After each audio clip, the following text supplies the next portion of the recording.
Hello friends, Namaskar, Sat Sri Akal, Salam, this is Amit Kapoor. Guys, today I'm going to talk about very interesting subject of human life.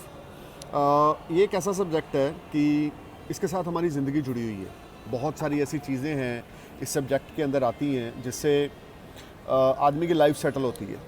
आप सोच सकते हैं वो क्या है। मैं आपको टिप देता हूँ, जितनी ज़रूरी एजुकेशन है उतना ही ज़रूरी ये चीज़ हमारे पास होनी ज़रूरी है आजकल के ज़माने में ख़ास करके। आज से 10-20 साल पहले या आज से 25 साल पहले जब मैं अपने फादर के साथ बैठता हूँ अब, तो वो मुझे बताते हैं कि आज से 25 साल पहले लाइफ 30 साल पहले कुछ और थी। इतनी ज़्यादा उस चीज़ की वैल्यू नहीं थी जिस चीज़ के बारे में मैं डिस्कस करने लगा हूँ। वैल्यू थी इंसान की, वैल्यू थी रिश्तों की, वैल्यू थी रिलेशनशिप की, फ्रेंड्स की, एक इंसानियत की वैल्यू थी। लेकिन समय बदला और पिछले 25-30 सालों में इस चीज़ ने ज़ोर पकड़ा जिसके बारे में मैं डिस्कस करने वाला हूँ। और इंसान की वैल्यू नीचे आ गई, दोस्ती ख़त्म हो गई, एक दूसरे से मतलब शुरू हो गया। अभी क्या होगा कि किसी मेरे दोस्त को, चलो मुझे किसी से मतलब होगा तो शायद मैं उसको कॉल करूँगा, अदरवाइज़ नहीं करूँगा। और किसी को अगर मुझसे मतलब होगा, अगर कोई मेरा नोन बंदा है, मेरे नोन सर्कल से है, तो ही विल कॉल मी कि यार मेरे को ये काम है, मेरे को वो करना है, या मुझे ज़रूरत है किसी की तो आई विल कॉल हिम, यार मेरी ये प्रॉब्लम है तो ये करना है। क्योंकि मतलब कि हम लोग सब मतलब के लिए इस धरती पे भाग रहे हैं। we are not we are not with love or affection. We are just running here and there for money, earning money, saving. So my main topic is today is saving and money. Horoscope में ऐसे कौन से houses होते हैं, मैं already इस topic पे 1-2 videos पहले बना चुका हूँ, लेकिन ऑन योर डिमांड कि मैं आपको ये बताना चाहूँगा कि बहुत सारे लोग ये जानना चाहते हैं कि सर कुंडली में ऐसे कौन से योग होते हैं जिससे आदमी की जो सेविंग्स हैं वो एकदम से बढ़ती हैं। ये कौन सी ऐसी दशाएं चलती हैं, कौन से हाउसेस से सेविंग्स का लिंक है। तो मैं आपको बताने जा रहा हूँ। आप अपने बर्थ चार्ट में सबसे पहले सेकंड हाउस को देखें। क्या आपके सेकंड हाउस की लॉर्डशिप जो है वो एक तो कहाँ प्लेस्ड है। If your second house Lord placed in good houses, like your second house Lord placed in 5th house, your second house Lord placed in 7th house, your second house Lord placed in 9th house, your second house lord placed in your first house, your second house lord placed in your 11th house, you will definitely have lot of savings. लेकिन ये योग तो बन गया, ये योग active कब होगा? जब आपके ऊपर उस सेकंड हाउस के लॉर्ड की महादशा या अंतरदशा शुरू होगी। और अगर जब तक अंतरदशा शुरू नहीं होगी पैसा आएगा, सेविंग्स रहेंगी, लेकिन जब उस प्लैनेट की दशा शुरू हो जाएगी ना, तो एक तरह से ब्लास्ट होगा सेविंग्स का। क्यों? क्योंकि आपका बर्थ चार्ट में वो हाउस जो है वो एक्टिव हो जाएगा। अगर आपका वो प्लैनेट जो सेकंड लॉर्ड है 5th हाउस में है, 7th में है, 9th में है, 1st में है, 11th में है और अच्छे नक्षत्र में है, नक्षत्र लॉर्डशिप अच्छी है, वो भी केंद्र त्रिकोण में ही बैठे हैं, डेफिनेटली आपकी सेविंग राइज होगी, सोर्स ऑफ अर्निंग आपके बिल्ट होंगे, जिसको हम बोलते हैं धन योग का, धन योग बनाने का समय शुरू हो जाएगा। अब सेविंग्स में राइज कैसे होगा? मैं बार बार बोल रहा हूँ, जब दशा शुरू होगी। दशा के साथ साथ एक चीज़ और भी है, जब सेकंड हाउस का लॉर्ड गोचर में वेल प्लेस्ड हो जाएगा, यानी कि ट्रांजिट में वो एक अच्छे हाउस से क्रॉस करेगा। क्योंकि सपोज करें आपका सेकंड हाउस का लॉर्ड सन है, फॉर एग्जांपल आपका कैंसर एसेंडेंस है और सन एक हाउस में 30 डेज रहता है, 1 महीने का ट्रांजिट होता है सूर्य देव का, तो आपके ऊपर सन की महादशा भी चल रही है। जब सूर्य एक अच्छे हाउसेज में एंटर करेगा और आपके ऊपर सन की महादशा और वो आपके 11th हाउस में प्लेस्ड है कैंसर एसेंडेंस में, फॉर एग्जांपल ये आपके 9th हाउस में या आपके 5th में या 7th में या 1st में प्लेस्ड है कैंसर एसेंडेंस में, being a Lord of your second house Lord, तो आपके पास अनएक्सपेक्टेड वे से आपकी अर्निंग बढ़ जाएगी। सडन अचानक ही कुछ ऐसा हो जाएगा, या कुछ रुका हुआ डूबा हुआ पैसा वापस आ गया, या कुछ ऐसा हो गया कि फाइनेंसेस आपके एकदम से अपग्रेड हो गए कि जिससे आपके अगर महीने के आप $5,000 खर्च करते हो तो आपके पास अचानक $10,000 आ गए, या आपके पास $8,000 आ गए, तो जिससे आपको बड़ी स्टेबिलिटी फील हुई। हाँ यार, मेरी सेविंग्स में राइज हुई है, मेरे को थोड़ा अच्छा मूवमेंट आ रहा है, या मैं अब मेरे को लगता है कि, क्योंकि मैंने देखा है सेविंग्स और पैसा एक ऐसी चीज़ है, जब आदमी के अकाउंट में नहीं होता तो आदमी को सुबह उठने को दिल नहीं करता। और if you have a good savings, if you have a good source of earning, और कोरोना हो या कुछ भी हो, अगर आपके बैंक में बैलेंस है तो आप बड़े पैशनेट होकर उठोगे और कुछ ना कुछ ज़रूर नया करने की सोचोगे। That is fact, because money play a big roll on this earth. ये आज से 25 साल पहले नहीं था, आज से 25 साल पहले थी इंसानियत। दोस्ती, प्यार। लेकिन अब अगर आपके अकाउंट में पैसा है और बाहर कोविड चल रहा है तो आप डरोगे नहीं। आप पता क्या बोलोगे, ऐसी की तैसी कोरोना की, क्योंकि कॉन्फिडेंस है। वो कहाँ से आ रहा है? आपकी अर्निंग से, आपकी सोर्स ऑफ अर्निंग से, आपकी सेविंग्स से। तो उसके लिए आपका सेकंड हाउस है। अब आपकी अर्निंग के लिए कौन सा हाउस है? वो है आपका 11th हाउस। आपका सोर्स ऑफ अर्न कैसा रहेगा?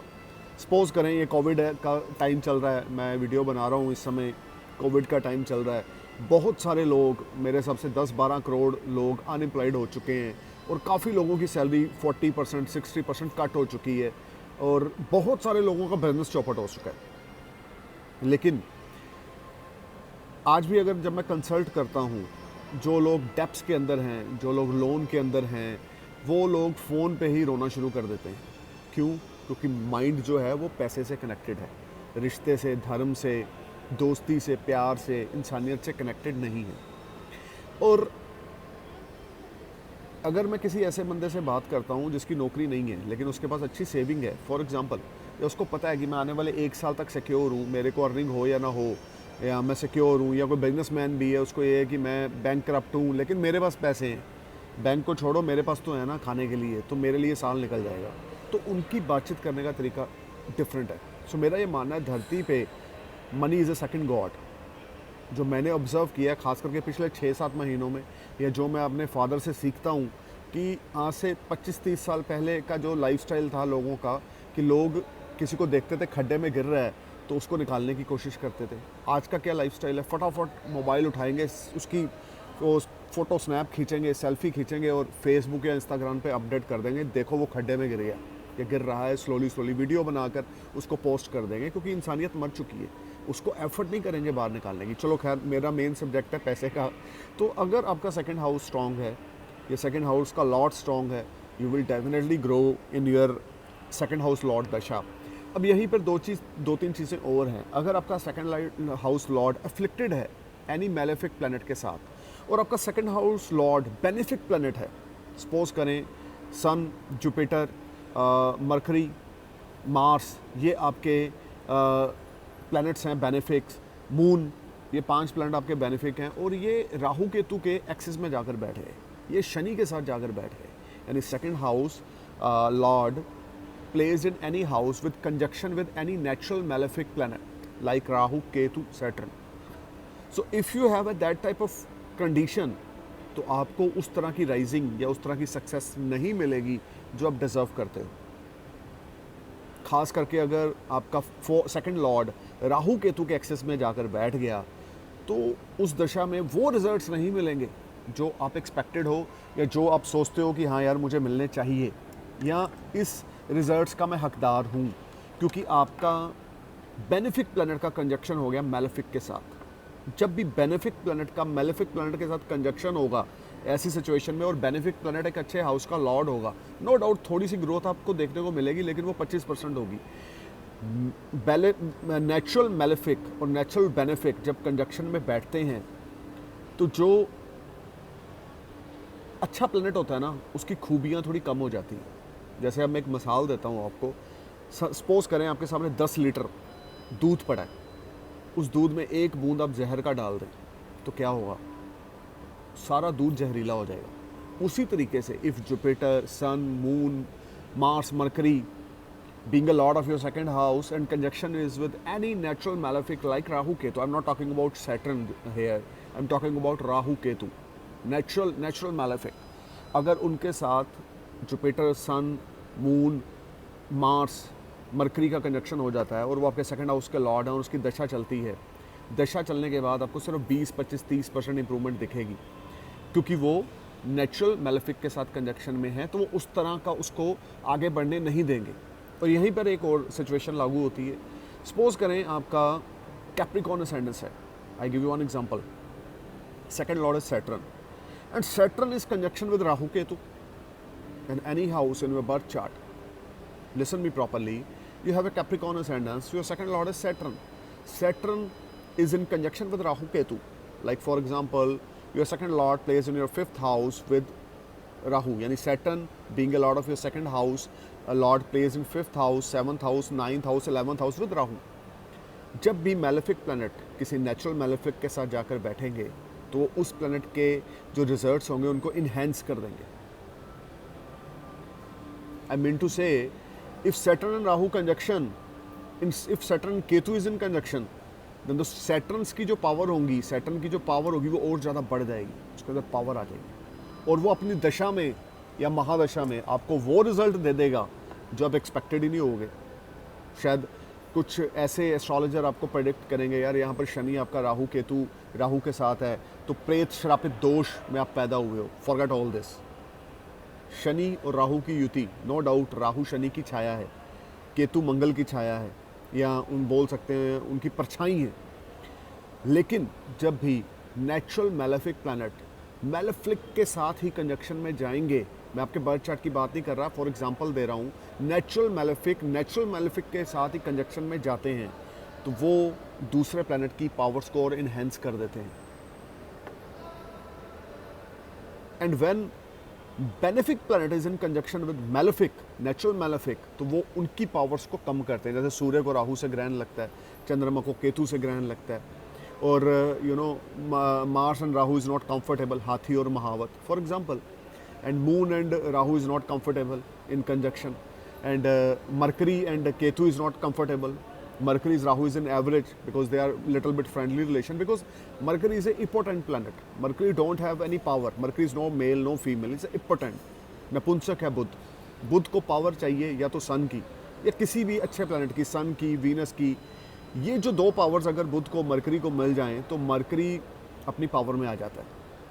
अगर आपके बर्थ चार्ट में वीनस और मरकरी का कंजक्शन है, I give you one example, तो आपका बर्थ चार्ट जो है वो बड़ा स्ट्रांग हो जाएगा, क्योंकि आपके बर्थ चार्ट में समझ लें 2 वीनस हैं, क्योंकि मरकरी के अंदर भी वीनस की पावर चली गई। What is Mercury? Mercury is wifi.